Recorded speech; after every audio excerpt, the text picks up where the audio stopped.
पाकिस्तान की निस्फ से जायद आबादी खातीन पर मुश्तमिल होने के बावजूद रवायती तौर पर मईशत में उनका हिस्सा हमेशा महदूद क्यों रहा? इसकी वजह मौके की कमी थी, लेकिन क्या पिछले चंद बरसों में पाकिस्तानी स्टार्टअप इकोसिस्टम में कोई बड़ी तब्दीली देखी गई है? खातीन अब सिर्फ रवायती कारोबार जैसे ब्यूटी पार्लर्स या कपड़ों की सिलाई तक महदूद नहीं रही, बल्कि वो fintech, health take, e commerce और एडटेक जैसे जदीद शोबों में अपनी कंपनियों की बुनियाद रख रही हैं। स्टेट बैंक ऑफ पाकिस्तान के मुताबिक मुल्क के 50 लाख से ज्यादा छोटे और दरमियाने दर्जे के कारोबारों में से तकरीबन 8% की मालिकान खातीन हैं। पाकिस्तान में खातीन के कारोबारी रुझान को बढ़ाने और उन्हें साजगार माहौल फराहम करने के लिए हुकूमत और आलमी इदारे क्या किरदार अदा कर रहे हैं? सबसे बड़ा इकदाम एशियाई तरक्याती बैंक का है, जिसने पाकिस्तान में खातीन की माली शमूलियत के लिए $350 मिलियन की मंजूरी दी है। लेकिन इसका असल हदफ क्या है? इसका हदफ मुल्क की 20 लाख से ज्यादा खातीन तक बिजनेस लोन, क्रेडिट फैसिलिटीज और कानूनी इस्लाहात के जरिए रसाई हासिल करना है। इसके साथ ही स्टेट बैंक ऑफ पाकिस्तान का वी फाइनेंस कोड, जो आलमी बैंक के इश्तराक से शुरू किया गया है, ये कोड बैंक्स को पाबंद करता है कि वो खातीन के माइक्रो, स्मॉल और मीडियम बिजनेसेस के लिए फंड्स मुख्तस करें।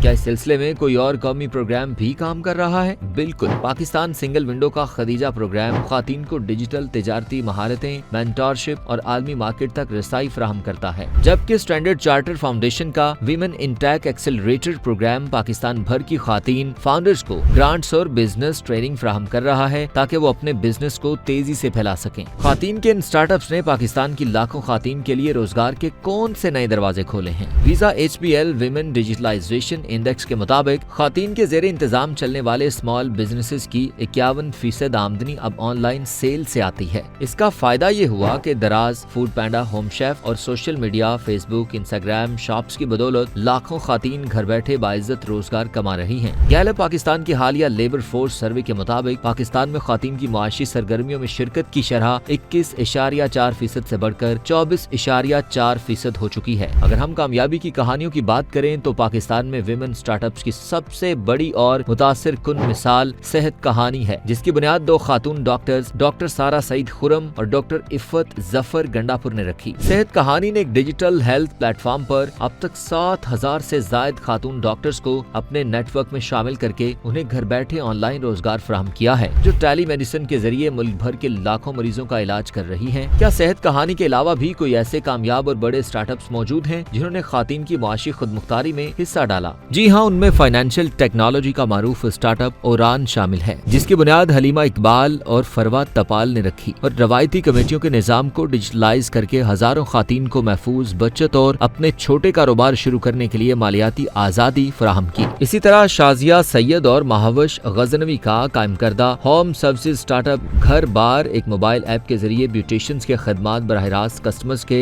घर तक पहुंचाता है। ट्रांसपोर्ट के शोबे में महा शहजाद का स्टार्टअप बस कारों, खातीन और मुलाजिमीन को महफूज और सस्ती पिक एंड ड्रॉप सर्विस फराहम कर रहा है, जिसने 20 मिलियन से ज्यादा बुकिंग्स का संगे मील अबूर करके खातीन के लिए मुलाजमतों पर आना जाना आसान बना दिया। ई कॉमर्स के मैदान में मीना सलमान का ब्यूटी और फैशन पोर्टल बा गैलरी पाकिस्तान का एक मारूफ नाम बन चुका है, जिसने लाखों डॉलर्स की बैनुल-अक़वामी फंडिंग हासिल करने के साथ साथ अपने सप्लाई चेन और डिजिटल मार्केटिंग में सैकड़ों खातीन को रोजगार के मौके फराहम किए। इन तमाम मस्बत इक़दामात के बावजूद पाकिस्तान में मर्दों के मुकाबले खातीन के पास बैंक अकाउंट्स या मोबाइल वॉलेट्स जैसे इजी पैसा, जैज कैश के शरह 40% तक कम है, जो इनके कारोबार की तेज रफ्तार तरक्की में रुकावट बनती है। तो इस तमाम सूरत हाल का मजमूई नतीजा क्या निकलता है? नतीजा ये है कि पाकिस्तान में विमेन स्टार्टअप्स एक समाजी जरूरत बन चुके हैं। अब अगर मालियाती खानगी और डिजिटल टूल्स तक रसाई को मजीद बेहतर बनाया जाए, ये स्टार्टअप्स पाकिस्तान की माइशत का रुख बदलने की भरपूर सलाहियत रखते हैं।